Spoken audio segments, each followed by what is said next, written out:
goals. Para sa iba pang mga balita at impormasyon, manatiling nakatutok. Tapat sa pag-uulat, Radyo Pilipinas. This is a public service announcement. Maging handa sa oras ng sakuna. Para sa iyo at sa iyong pamilya, laging siguruhin. Go Bag ay nakahanda at naglalaman ng mga sumusunod. Ilang pirasong damit, ready-to-eat na pagkain at inuming aabot ng 3 araw. Personal na gamit para sa inyong hygiene. First aid kit kabilang ang alcohol, bandages, gamot sa lagnat, ubo at sipon, pati na rin ang inyong vitamins at maintenance medicines. Maglagay ng pito, flashlight, lighter o posporo. Huwag kalimutan ang mga charger o power bank. At higit sa lahat, isama ang mga importanteng gamit gaya ng inyong mga legal na dokumento, IDs, ATM o passbook, insurance at iba pa. This is a public service announcement. Public service announcement From PBS, Presidential Broadcast Service and Radyo Pilipinas. Serving the Republic of the Philippines for more than 75 years. Ito po ang Presidential Broadcast Service. Pakinggan, panoorin, agaran in real time, o balikan sa pag-scroll up and down. Mga balitang dapat malaman, impormasyong tunay at napakikinabangan. Saan ka man, sa buong kapuluan. Babangon sa bagong sigla. Kababayan, kasama ang social media. Powered broadcaster ng bagong mamamayan. Tapat sa pag-uulat. Ito po ang Presidential Broadcast Service sa Metro Manila. Radyo Pilipinas 1, 738 AM. Philippine Broadcasting Service nationwide sa Metro Manila, DCRB Radyo Pilipinas, DCSR Sports Radio, DCRM Radyo Magazine, DWBR Business Radio at Overseas Radio, Radyo Pilipinas, Luzon, DWBT Batanes, DWPE Tuguegarao, DWFB Lawag, DCRK Tabu, DWFR Bonto, DCEQ Baguio, DCAG Agoo, DCMQ Dagupan, DWRS Ayub, DWLC Lucena, DWRB Naga, DWJS Albay, DCVC Virac, DWRM Palawan, Radyo Pilipinas, Visayas, DYOG Calbayo, DYES Boronga, DYSL Sogon, DYCT Tacloban, DYLL Iloilo at DYMR Cebu, Radyo Pilipinas, Mindanao, DXJS Tandag, DXBN Butuan, DXRG Hingoo, DXIM Cagayan de Oro, DXSO Marawi, DXRP Davao, DXMR Zamboanga, DXSM Holo, DXDC Tawi-Tawi at mga satellite stations sa buong Pilipinas. Philippine Broadcasting Service, Radyo Pilipinas, nationwide. Pakinggan, panoorin, agaran in real time, o balikan sa pag-scroll up and down. Mga balitang dapat malaman, impormasyong tunay at napakikinabangan. Saan ka man, sa buong kapuluan. Babangon sa bagong sigla. Kababayan, kasama ang social media. Powered broadcaster ng bagong mamamayan. Tapat sa pag-uulat. Ito po ang Presidential Broadcast Service sa Naga, Radyo Pilipinas, 549 AM. Antabayanan, masunod na ang programang Paliwanagan. Serving the Republic of the Philippines for more than 75 years. Ito po ang Presidential Broadcast Service. Oras sa enterong Pilipinas, alas 8:02 nin pagkaaga.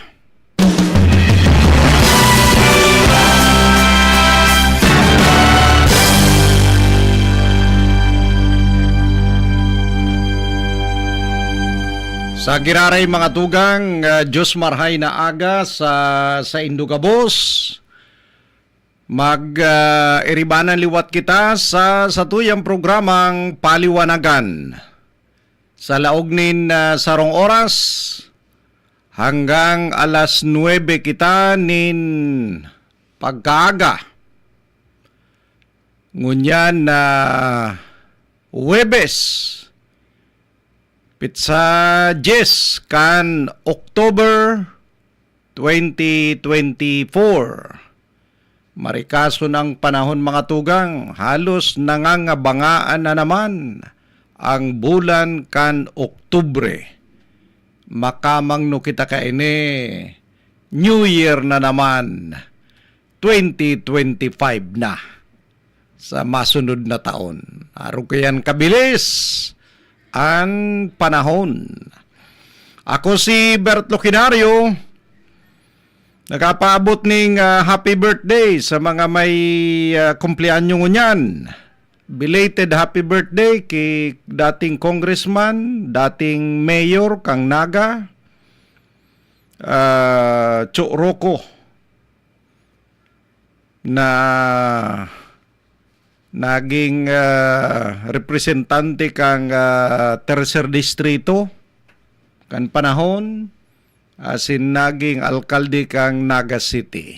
Belated happy birthday. Sa mga ikinasalman sa pitsang ini, happy wedding anniversary. Congrats sa gabos na mag-aragum na ikinasal sa pitsang ini. And happy fiesta sa mga lugar kung igwaning may kapistahan ngunyan.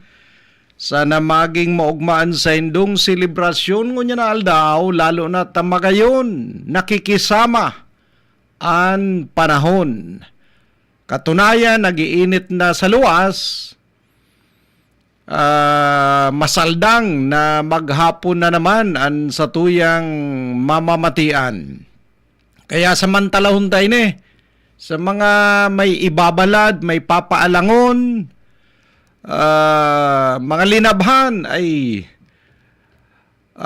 kaipuhan ang araw kaining init. Si mga parasira na may babala doon, pigpuprosesong mga dinakupanin sira sa kadagatan, itong pigbabadi. Taman-tama ang araw kaining panahon. Sa mga may higos na parauma, may mga nagpupuo ng padikit-dikit na pag-ani, kaipuhan man ang init, mabalad kan paroy. Pwedeng ang produkto mais, kopra, abaka, gabos yan mga tugang pigbabalad. Kaya maugma sa parauma pag ang panahon perming mainit. Kaipuhan ninday ni. Kaya lang pag matrabaho ka man sa taho kang kaumahan ay pag mainit man talagang sakripisyo. Pero may pakinabang. Halos mayong panganuron sa kaitaasan, tuninong na maray, magaya-gaya ang pagkaga, talagang good morning Bicolandia. Posible sa ibang runakan kabikulan, arugman kayo niyan panahon, magpasalamat kita sa biyaya kan mahal na Diyos na padagos kitang tinatawan nin marahay na kamugtakan kan panahon. Sana magpadagos ini. Magpadagos hanggang, sabi ko nga na subago, hanggang 2025. Ma-obserbar lang kita kang undas, November 1 and 2. Tapos na, maana. Talagang ang tutok na sa Kapaskuhan, Christmas. Talagang Christmas season na yan. Dangan ang salubong kan bagong taon 2025. Bueno, alas 8:07 nin pagkaaga, ang satuyang presidente mga tugang naging sibot sa sayang kalakawan duman sa Lao People's Democratic Republic o PDR, Lao PDR. Inaapod man ining Laos sarong nasyon na kataid ta digdi sa Southeast Asia, neighboring country, na pareho kan Pilipinas, miyembro man kan Association of Southeast Asian Nations.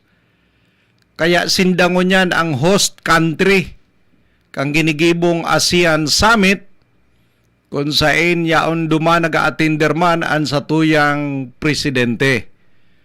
Nagduman siya pitsa 8 hapon, madurar ini hanggang sa aga pang Biyernes, pitsa 11. Kaya pirang aldaw, 4 na aldaw nagayo na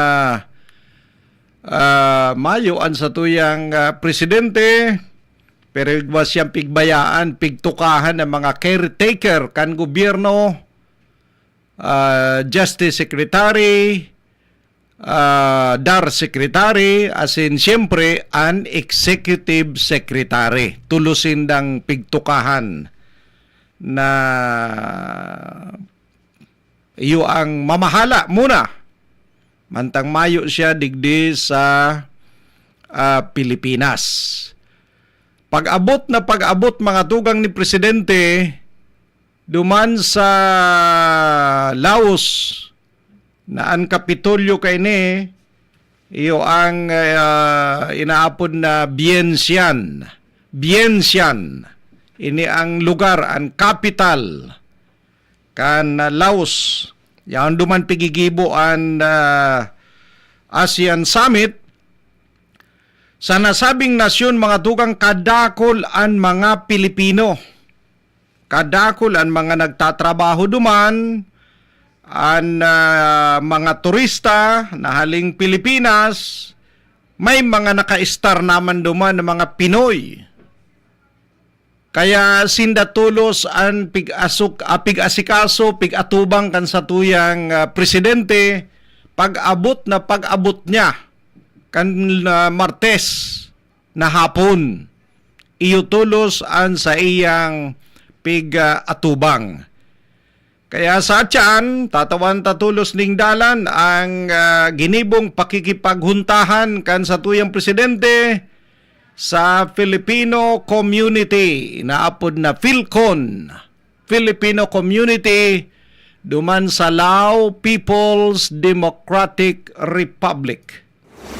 Ibinalita ni Pangulong Ferdinand R. Marcos Jr. sa ginanap na joint press conference sa Malacanang kasama si President Yoon Suk-yeol na mas malalim na ang ugnayan ng Pilipinas at South Korea. I am pleased to announce that the Philippines and the Republic of Korea have formally elevated our relations to a strategic partnership, adding further impetus to the strengthening and deepening of our cooperation in an increasingly complex geopolitical and economic environment. Binahagi rin ng Pangulo na ilang kasunduan na kanilang nilagdaan, kabilang rin ang usapin sa nuclear energy, infrastruktura at turismo. During our fruitful bilateral meetings, President Yoon and I covered several areas of cooperation, including defense and security, maritime cooperation, economic and development cooperation, and people-to-people exchanges. We agreed that we have made significant strides in advancing and deepening our bilateral cooperation towards the attainment of our mutually beneficial goals. Para sa iba pang mga balita at impormasyon, manatiling nakatutok, tapat sa pag-uulat, Radyo Pilipinas.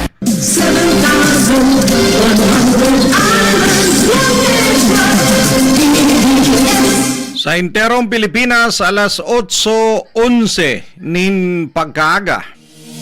Isa ng ganap na batas, ang Value-Added Tax on Digital Services Law, matapos itong pirmahan ni Pangulong Ferdinand R. Marcos Jr. At ito ay magpapataw ng 12% VAT sa mga non-resident digital service providers. We are not imposing new taxes. We are simply strengthening the authority and streamlining the process of the BIR to collect value-added tax on digital services. This includes digital media, digital music, digital video, video on demand, and digital advertising. Online courses, webinars, and other digital educational offerings are not subject to VAT in order to keep education affordable and accessible to all Filipinos.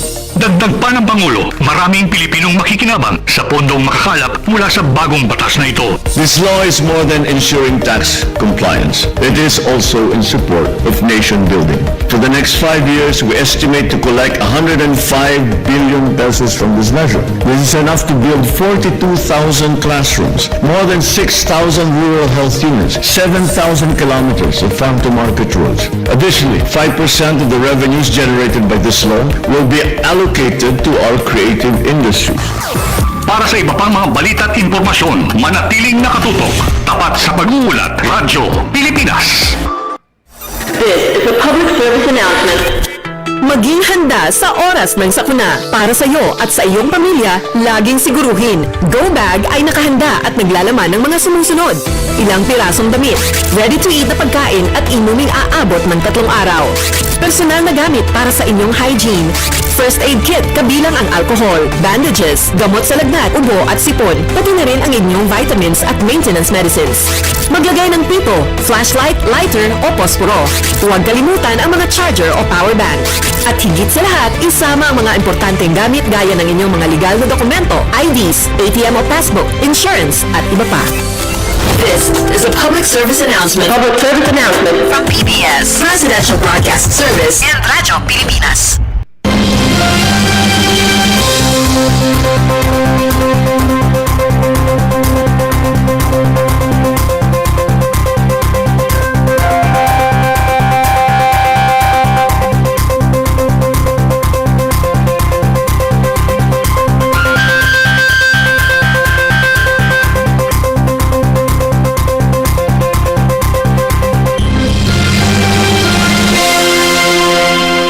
Alas 8:14 na nin pagkaaga sa programang Paliwanagan, balikan ta mga tugang ang biyahe kan presidente duman sa ginigibong ASEAN Summit sa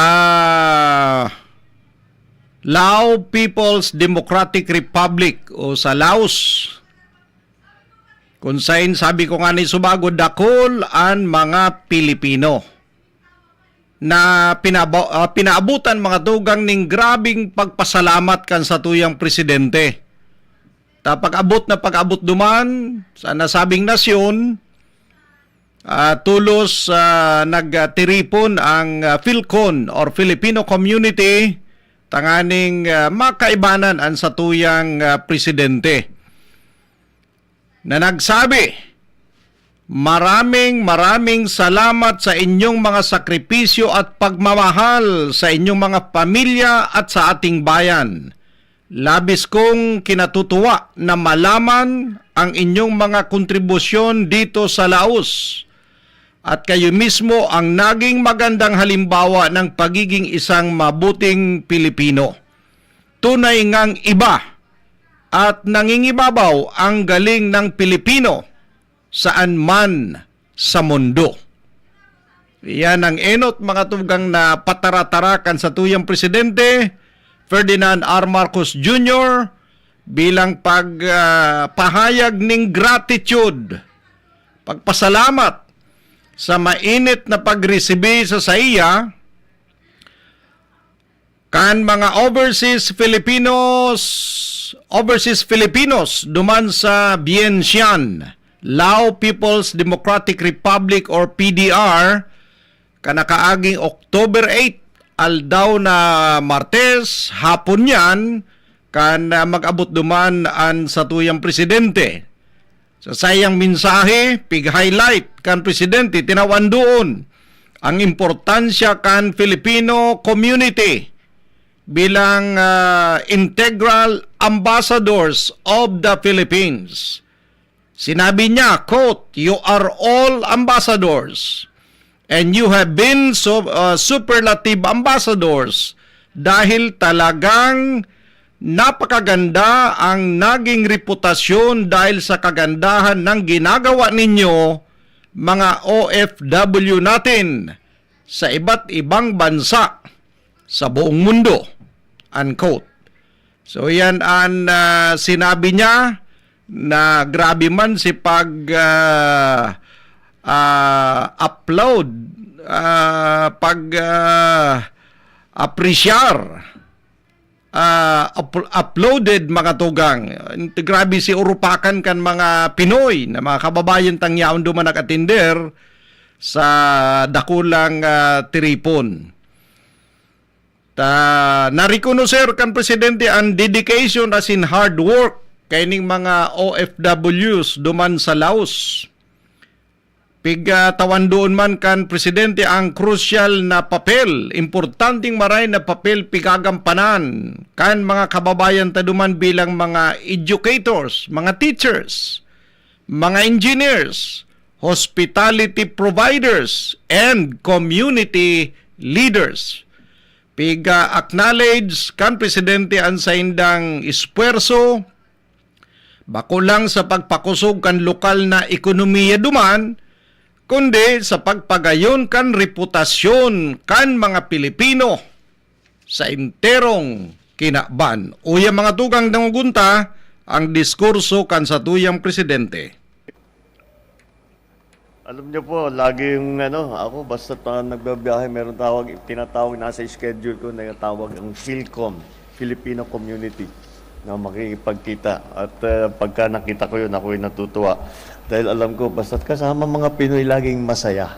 Ito, nagsasaya na naman tayo. Kasama po natin, dala po natin para dito sa aming conference ng ASEAN Summit. Ito po, nandito po ang Speaker of the House of Representatives, Speaker Martin Romualdez. Andito po ang Secretary ng Department of Social Welfare and Development, Secretary Rex Gatchalian.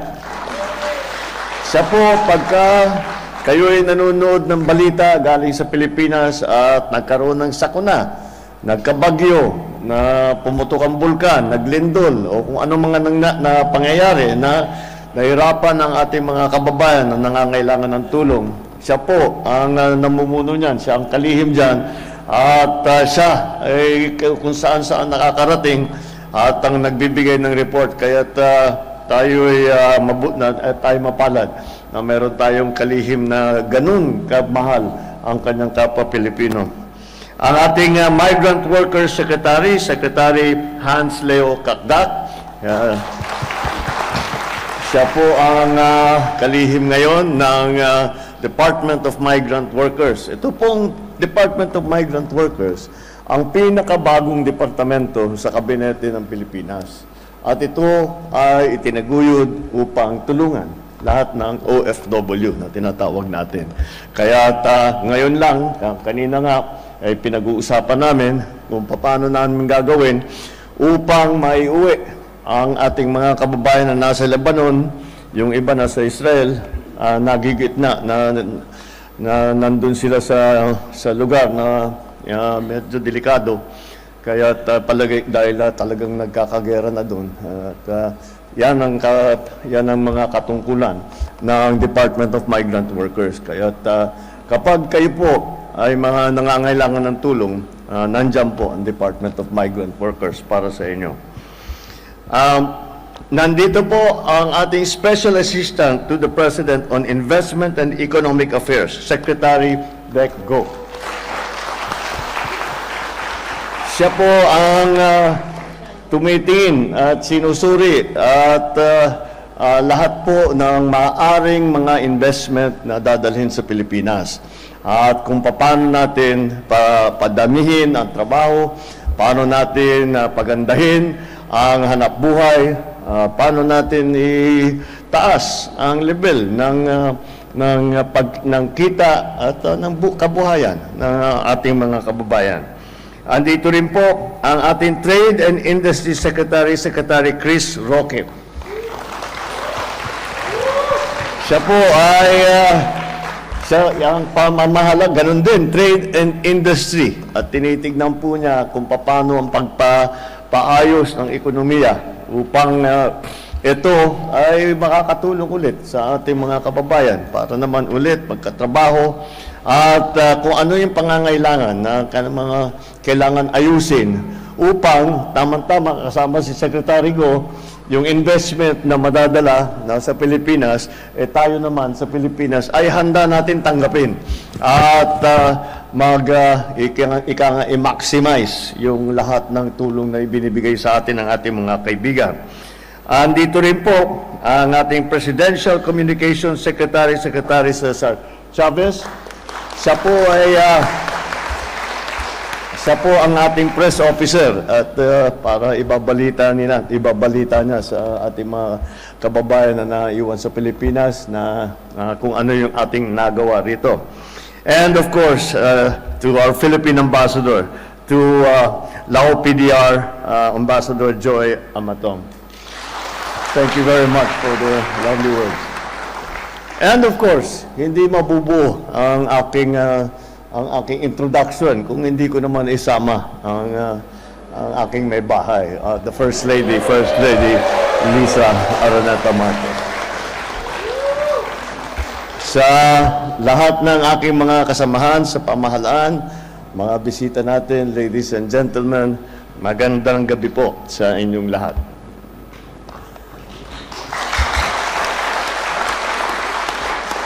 Susubukan kong gayahin ang ating ambassador. Sabay di tonlang.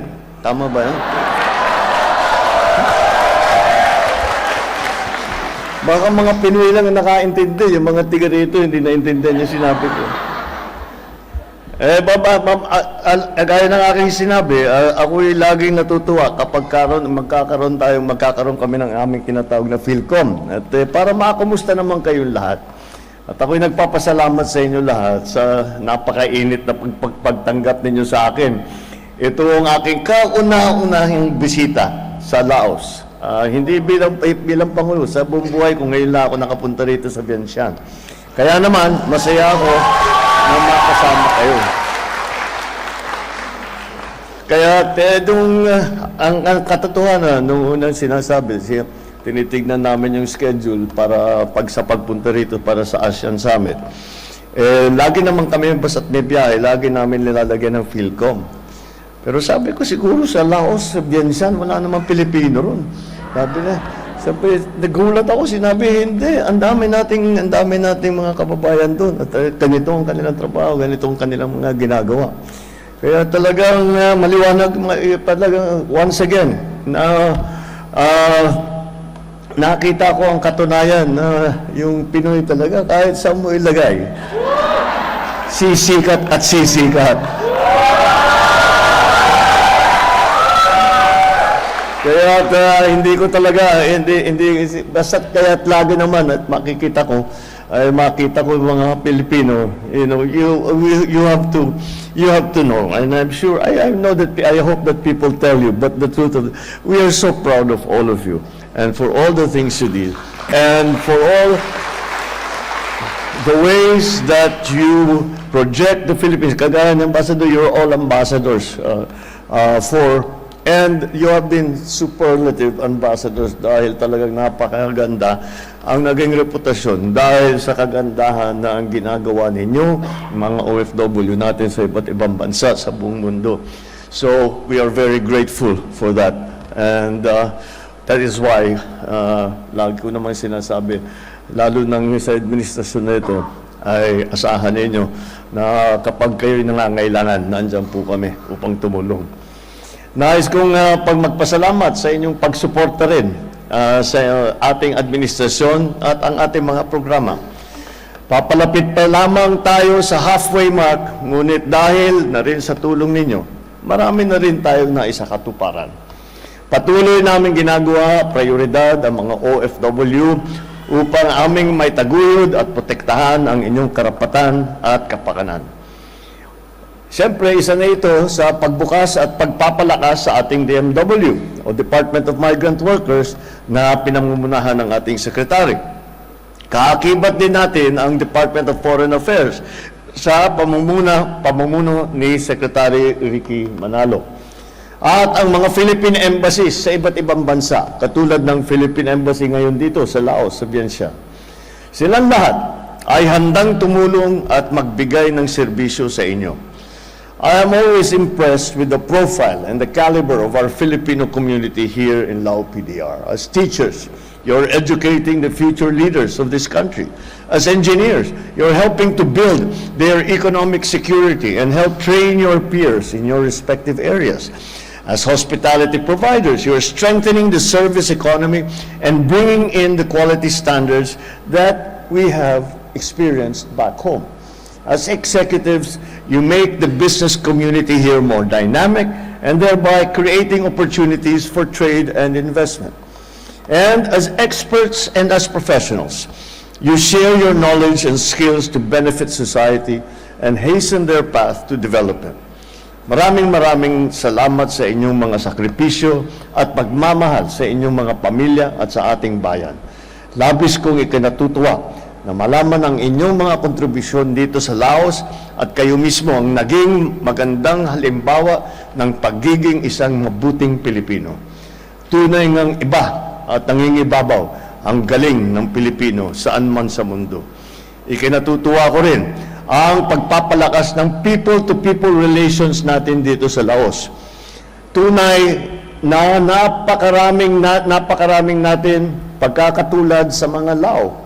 Gaya ng mga ating pagpapahalaga sa ating espiritualidad, pagmamahal sa pamilya, pagkikipagkapwa-tao at pagiging bahagi ng ating komunidad, pagrespeto sa ating kapaligiran at pagiging makabayan. Kaya naman, nais kong ipagpatuloy pa ninyo ang pagiging ambassador of Filipino goodwill dito sa bansang Laos PDR. Gaya ng sinabi ni Ambassador, daman-daman naman na ang mataas na pagtingin sa inyo ng mga taga rito. By exercising your professions in the professional and expert way that you do, through your daily interactions with the locals, you have become valuable members of society. You make us all very, very proud. Mga kababayan, in the next few days, I will be participating in the 44th and 45th ASEAN Summits and related summits, where I will be meeting with other leaders of the region and of other major international partners.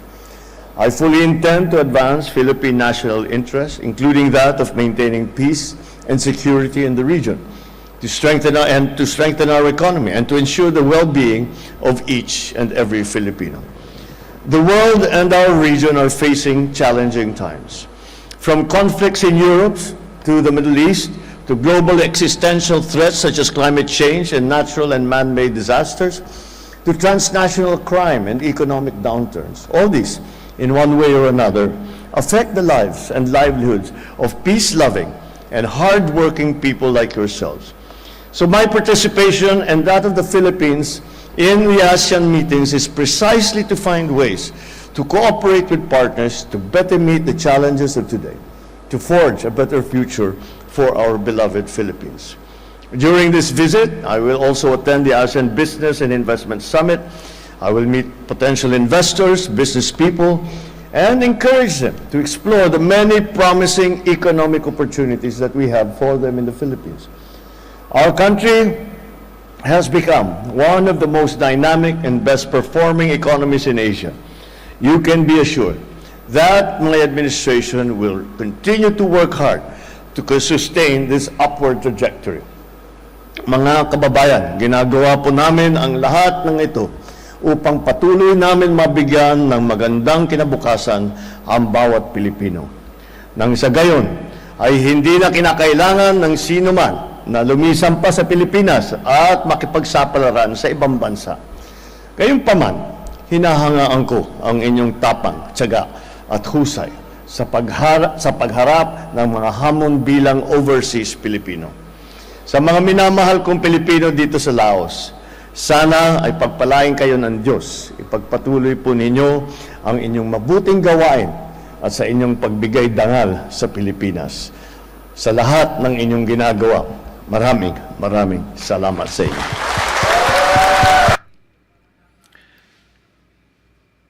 So yan mga tugang ang naging mensahe kan sa tuyang presidente sa mga kababayan tang nagtatrabaho. Ang iba nag-star, ang iba turista sa nasyon kang Laos. Lao People's Democratic Republic na iyo ang host country kan ginigibong niyan na ASEAN Summit na piga-atindiran kan sa tuyang presidente.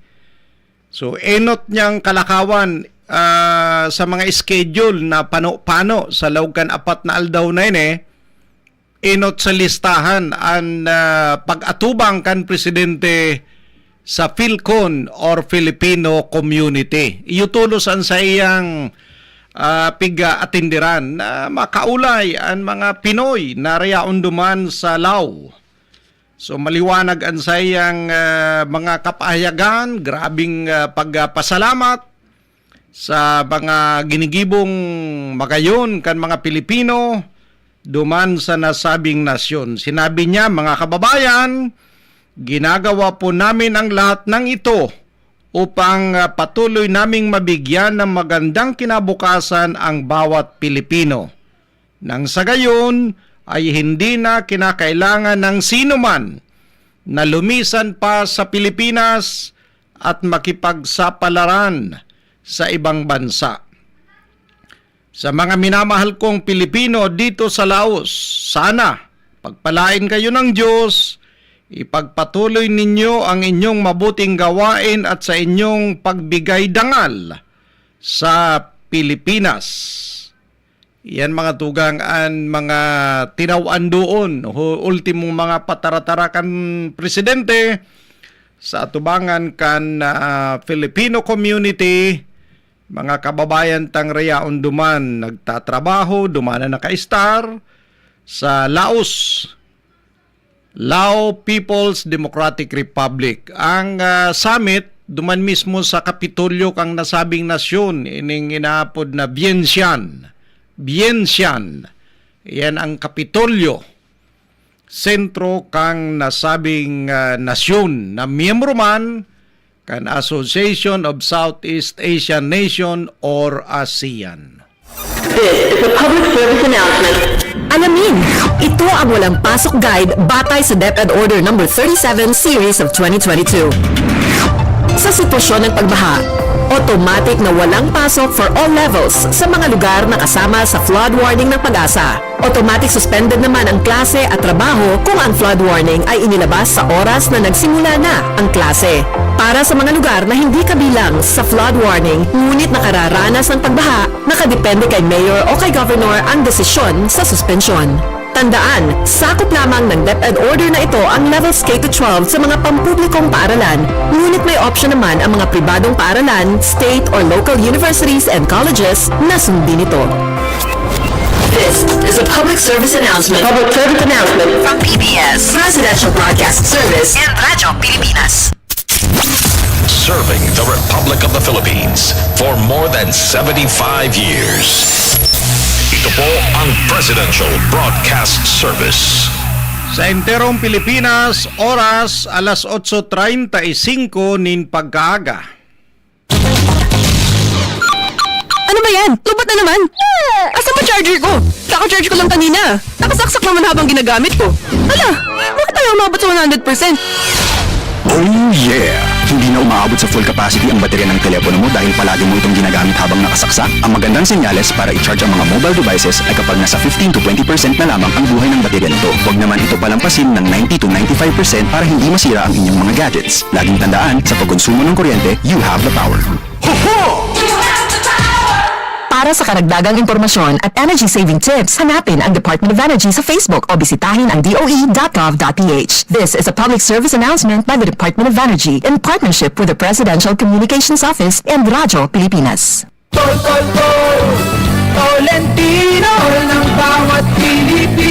Sa problema ng tubig, internet at kuryente, dapat bigay todo ang solusyon. Dapat mas magandang serbisyo, mas mababang singil. Si Senador Tolentino, bigay todo. This is a public service announcement. Isang paalala mula sa National Telecommunications Commission, National Capital Region o NTC-NCR. Ang kanilang Oplan Contra Text Scams. Binabalaan ng publiko na sakaling kayo ay makatanggap ng kakaibang text messages sa mga di kilalang numero o di kaya ay mga text messages na may kahina-hinalang mga link. Huwag pansinin, huwag pindutin, huwag i-click ang link. Huwag i-click ang link. Ipagbigay alam agad sa NTC website ntc.gov.ph o kaya sumulat sa kanilang email na contratextcam@gmail.com. Sa mga panahong ito, huwag padaya, maging wais na magla. Makibahagi sa Oplan Contra Text Scam. This is a public service announcement. From PBS, Presidential Broadcast Service and Radyo Pilipinas. Electric fan. Pero taga Fire Nation yung gumawa. Ano bang gagawin ko? Simple lang naman, para hindi apoy ang lumabas sa ventilador, ugaling linisin ang mga ito at mararamdaman mo ang kakaibang simoy ng hangin. Oh yeah! Kapag palaging malinis ang electric fan, hindi mahihirapan ang makina nito at mas malamig ng bahagya ang ibubuga nitong hangin. Kahit number 1 ay sapat na, parang bago pa. Laging tandaan, sa pagkonsumo ng kuryente, you have the power. Para sa karagdagang impormasyon at energy-saving tips, hanapin ang Department of Energy sa Facebook o bisitahin ang doe.gov.ph. This is a public service announcement by the Department of Energy in partnership with the Presidential Communications Office and Radyo Pilipinas. Padakos kita sa satuyang programang Paliwanagan, alas 8:38. Sa katahawan kan kasibutan kan satuyang presidente sa pagkatinder kang ASEAN Summit, na nagpoon pizza 8, madurar hanggang sa aga, pizza 11. Duman sa Lao People's Democratic Republic. Dahil niya piglilingawan. Pirming nasa isip niya ang mga kababayan tang namimiligro o nasa peligro niyan dahil sa kaguluhan duman sa Middle East, partikular sa nasyon kan Lebanon. Nagraralayog duman ang mga bomba. Haling Israel. Kataid man lang na nasyon, magkataraid, nagiiriwal.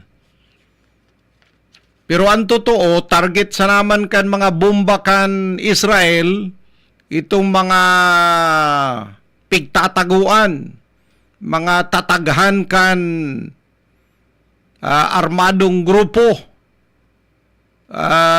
teroristang grupong Hezbollah na iyo ang nagpalayog man nin mga bomba sa Israel. Kaya nagdidepensa ang Israel, nagbabalos. Tayo ni Hezbollah mga tugang, nagsisimpatiya ini sa kapariho manindang teroristang grupo, armadong nakikilaban, ining inaapod na Hamas. Mga Palestino, nayaon duman na nakasentro, nakabase sa Gaza Strip, na iyuman baga ang pigpara bomba kan Israel. Nagbalos man ang Israel, inot man kaya nagpalayog ning bomba ang Hamas. Ining teroristang grupo ning mga Palestino duman sa Gaza. October 7 kang 2023, kaya santaon na ang gira duman. Inot na nagbomba, palayog ning bomba ining Hamas, dakol na mga Israeli ang nagkagaradan. May pig hostage. Kaya nagbalos ang Israel. Pig para bomba si Gaza Strip. Nakataid man lang ninda. Actually, kaparte kan okupado ini kan Israel, teritoryong ini kan mga Palestino. May mga Palestinong talagang pagulo. Ining mga miyembro kan Hamas group na sarong teroristang grupo. O sindang nag-inot kaya nagbalos ang Israel. Kaya nanganaan sinda. O ini man Hezbollah sa kataid na nasyon ng Lebanon, nagsimpatiya sa Hamas. Kaya pinalayugan nila ning bomba ang Israel. O kaya alangan man halat sa ng tamaan ning bomba ang Israel. Kaya pinapalayugan man ning sunod-sunod na mga bomba kan Israel ang Lebanon. Kataid na nasyon, tayaon duman nagkukuta ang Hezbollah. Ining grupo man nakapariho kan Hamas. Ang makamundo, tadawa harayon ini sa satuya, geographically speaking mga tugang, apektado kita sa rason nakadakol nin mga Pilipino na nagtatrabaho, ang iba dumana naka-star sa nasyon kan Lebanon. lalo na sa Kapitolyo kan Lebanon, ang Beirut, ang sentro kang nasabing nasyon. Dakol na mga Pinoy duman. Kaya si Presidente, maski yaon siya sa pag-atinder sa kasagsagan kaining pirang aldaw na ASEAN Summit, dahil niya piglilingawan ang kamugtakan kan mga nasa piligrong sitwasyon ng mga Pilipino sa Lebanon. Kaya ang ginibo kang Presidente, nagapaapod siya ng emergency meeting, mantangyaon siya duman sa Vientiane, sa Laos. Tiniripon niya si mga importanteng miyembro kan gabinete. Tanganing kaulayon online. Dahil man itong face-to-face na meeting, kundi Zoom meeting online. Tanganing ma-update siya asin magtaoning instruction. Sa kasagsagan sa nagapapadagos na kritikal na sitwasyon sa Lebanon.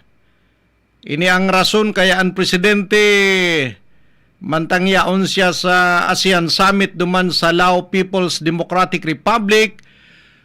Ang Presidente mga tugang klarong-klaro ang sayang instruksyon. Pighagad niya sa mga government agencies na magpreparar, gibuhon ang gabos para salbadong makabalik sa Pilipinas ang mga kababayan tang naiipit sa konflikto duman sa Lebanon.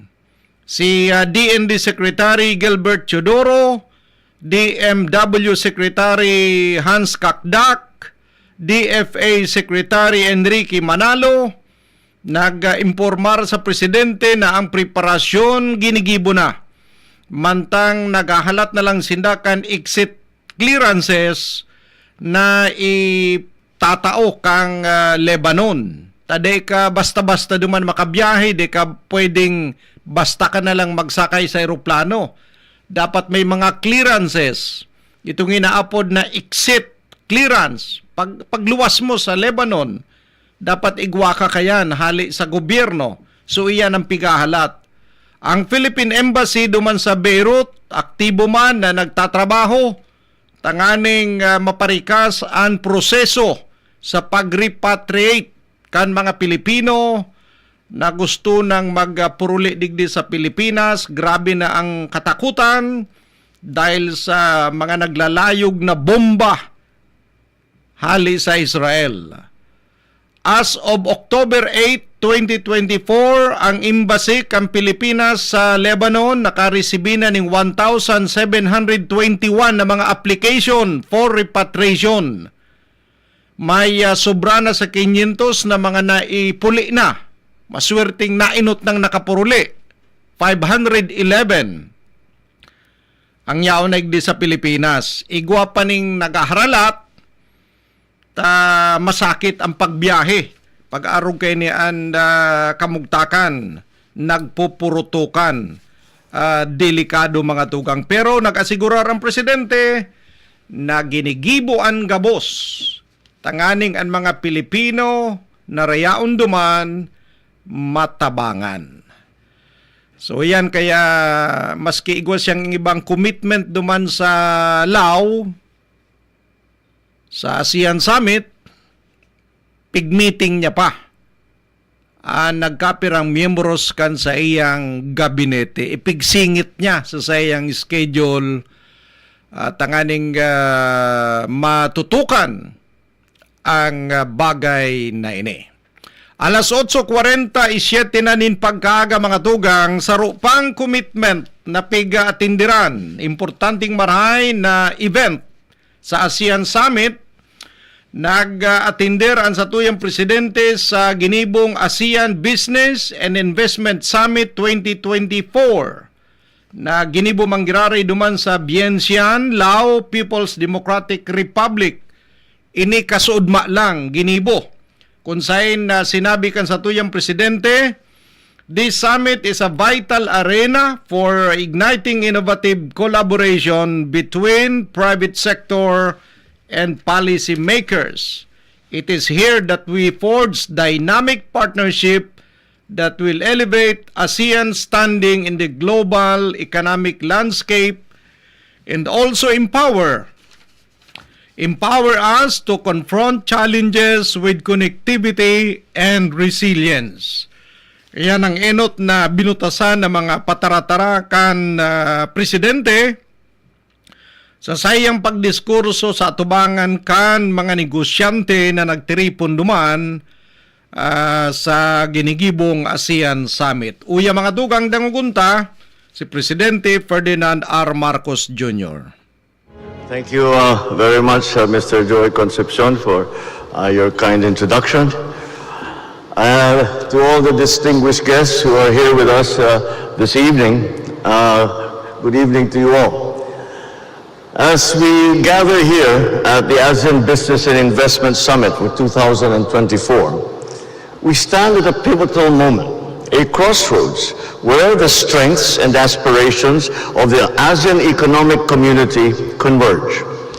This summit is a vital arena for igniting innovative collaborations between the private sector and policymakers. It is here that we forge dynamic partnerships that will elevate ASEAN's standing in the global economic landscape and also empower us to confront challenges with connectivity and with resilience. ASEAN is much more than an aggregation of nations. ASEAN is a vibrant neighborhood united by common aspirations, where we come together not just to discuss policies, but more importantly, to build bonds. In this community, when challenges arise, we do not shy away. We roll up our sleeves, invite one another in, and collectively seek solutions. The theme of this occasion, ASEAN Enhancing Connectivity and Resilience, resonates deeply with us in the Philippines. The Philippines has, for the third straight year, topped the World Risk Index, which assesses the disaster risk for 193 countries. Being located in the Pacific Ring of Fire and right in the path of typhoons, we are no strangers to adversity. And add to that, our archipelagic nature with 7,641 islands, each with its own distinct challenges and character. For us, connectivity is a necessity, and building resilience is a means of survival. From building roads that connect provinces to establishing digital infrastructure, we understand that true connectivity transcends physical links. We ensure the seamless flow of goods, of services, of people, leaving no one behind. From pre-positioning relief goods to implementing flood control projects, we understand that disasters know no political boundaries. And so we need to ensure that strategies to promote disaster resilience are harmonized and address local realities. On strengthening connectivity, we work closely with our developmental partners and the private sector to implement a robust infrastructure programs, modernizing airports, seaports, and the networks that underpin our economy. For example, the Manila International Airport. We are on our way to making it synonymous with smooth and convenient travel. This reflects our broader aim to create efficient gateways for trade and investment, paving the way for an open, accessible, and future-ready economy. A little over 2 weeks ago, we inaugurated the Panguil Bay Bridge in Mindanao, which is the southern island of the Philippines. This 3.2-kilometer project is now the longest water-spanning bridge in Mindanao, reducing the travel time between two provinces from 2 hours to 7 minutes. We are also connecting our islands through the development and improvement of ports, such as the San Roque Port in Samar Province and the Tubahon Port on Dinagat Island. But we in ASEAN, the fastest growing internet market in the world, know full well that connectivity goes beyond bridges, ports, and airports. It also means bridging the digital divide. Hence, we are investing and have invested in a national fiber optic backbone, and we are opening the telecommunications sector to foreign investment, ensuring every Filipino, from Batanes, our northernmost province, to Tawi-Tawi, our southernmost province, and to the very last mile, have access to the digital landscape and the vast opportunities that these offer. But building connections is not enough. Being a country vulnerable to the effects of climate change, our vision for growth naturally extends beyond just the economy. Our location has taught us the value of resilience, how to stand firm after a storm or calamity, how to keep moving forward, even when the unexpected strikes. We are developing multi-purpose flood control projects that address flooding and harness water to serve our communities. In July this year, we inaugurated the Halaur River Multi-Purpose Project Phase 2 in Iloilo Province, which is in central Philippines. It provides not only protection against heavy flooding, but it also provides irrigation, bulk water supply, hydropower, solar power, ecotourism, amongst other benefits. And to fight the increase in greenhouse gases and global temperature, we are also promoting the development of renewable energy sources. We have set the target of at least 35% renewable energy share in our energy mix by 2030, and furthermore to 50% by 2040. So to achieve this, we have fully opened the renewable energy sector. We have done this by allowing 100% foreign ownership of renewable energy projects. This is supported by proactive policies like green lanes for expedited approvals of strategic investments, including renewable energy, which shows our commitment and dedication to sustainability that marches along together with progress.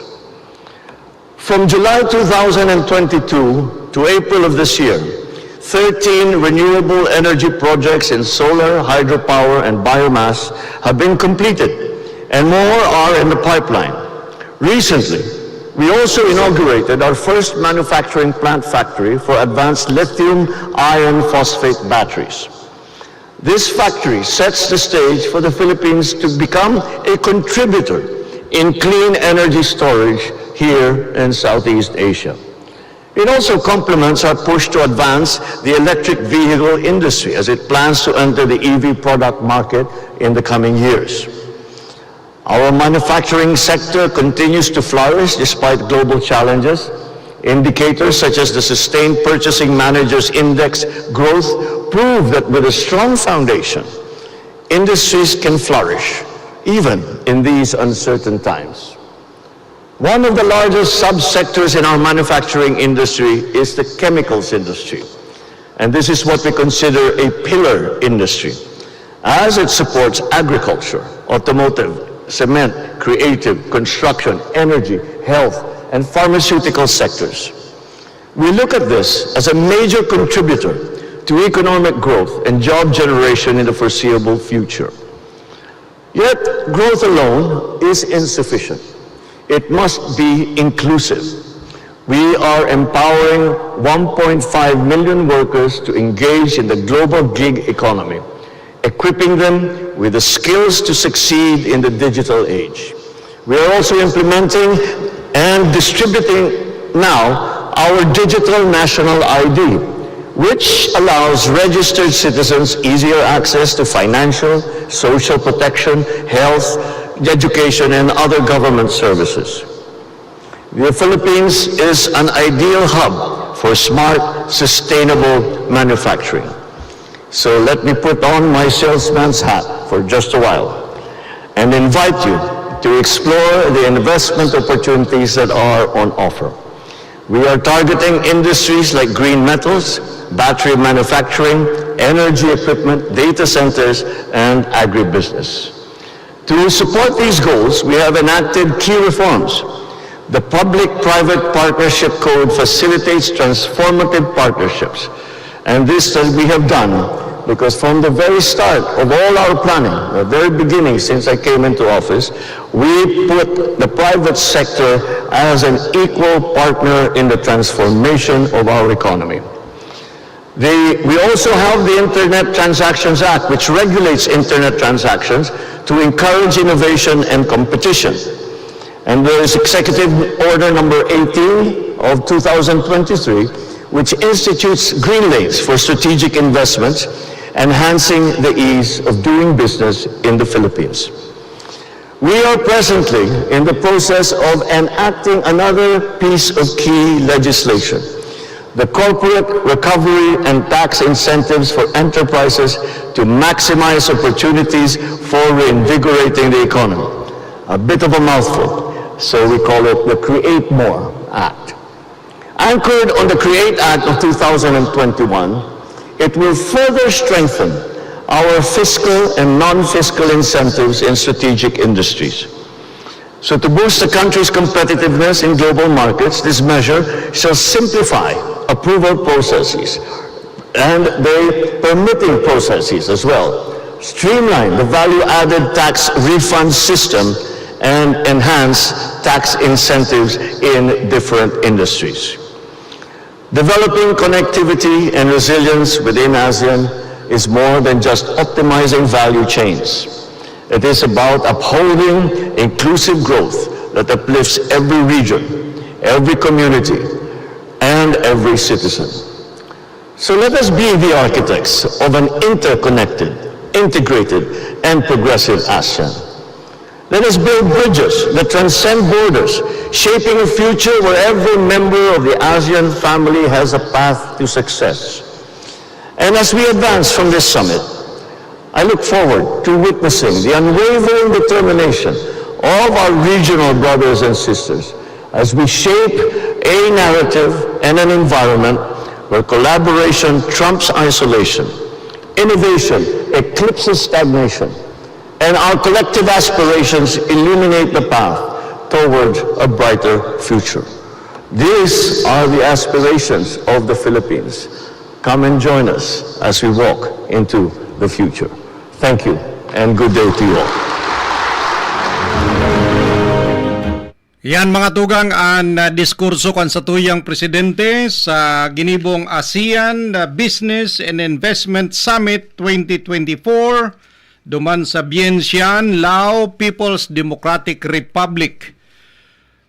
Ang diskursong yan mga tugang pagpresentar lang sa international community, kumbaga tinawan kang presidente ning retrato ang mga negosyante, ang mga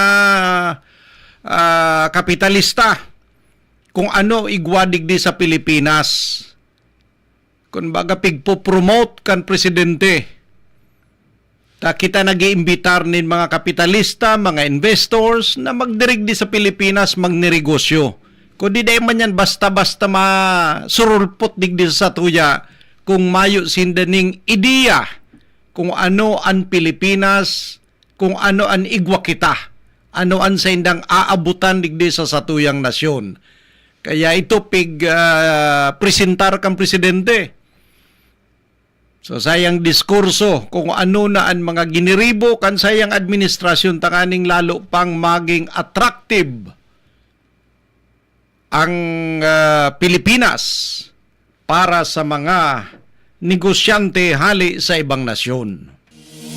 Isa ng ganap na batas ang Value-Added Tax on Digital Services Law matapos itong pirmahan ni Pangulong Ferdinand R. Marcos Jr. At ito ay magpapataw ng 12% VAT sa mga non-resident digital service providers. We are not imposing new taxes. We are simply strengthening the authority and streamlining the process of the BIR to collect value-added tax on digital services. This includes digital media, digital music, digital video, video on demand, and digital advertising. Online courses, webinars, and other digital educational offerings are not subject to VAT in order to keep education affordable and accessible to all Filipinos. Dagdag pa ng Pangulo, maraming Pilipinong makikinabang sa pondong makakalap mula sa bagong batas na ito. This law is more than ensuring tax compliance. It is also in support of nation building. For the next 5 years, we estimate to collect 105 billion pesos from this measure. This is enough to build 42,000 classrooms, more than 6,000 rural health units, 7,000 kilometers of farm-to-market roads. Additionally, 5% of the revenues generated by this law will be allocated to our creative industries. Para sa iba pang mga balita at impormasyon, manatiling nakatutok, tapat sa pag-uulat, Radyo Pilipinas. Ibinalita ni Pangulong Ferdinand R. Marcos Jr. sa ginanap na joint press conference sa Malacanang kasama si President Yoon Suk-yeol na mas malalim na ang ugnayan ng Pilipinas at South Korea. I am pleased to announce that the Philippines and the Republic of Korea have formally elevated our relations to a strategic partnership, adding further impetus to the strengthening and deepening of our cooperation in an increasingly complex geopolitical and economic environment. Binahagi rin ng Pangulo na ilang kasunduan na kanilang nilagdaan, kabilang rin ang usapin sa nuclear energy, infrastruktura at turismo. During our fruitful bilateral meetings, President Yoon and I covered several areas of cooperation, including defense and security, maritime cooperation, economic and development cooperation, and people-to-people exchanges. We agreed that we have made significant strides in advancing and deepening our bilateral cooperation towards the attainment of our mutually beneficial goals. Para sa iba pang mga balita at impormasyon, manatiling nakatutok, tapat sa pag-uulat, Radyo Pilipinas.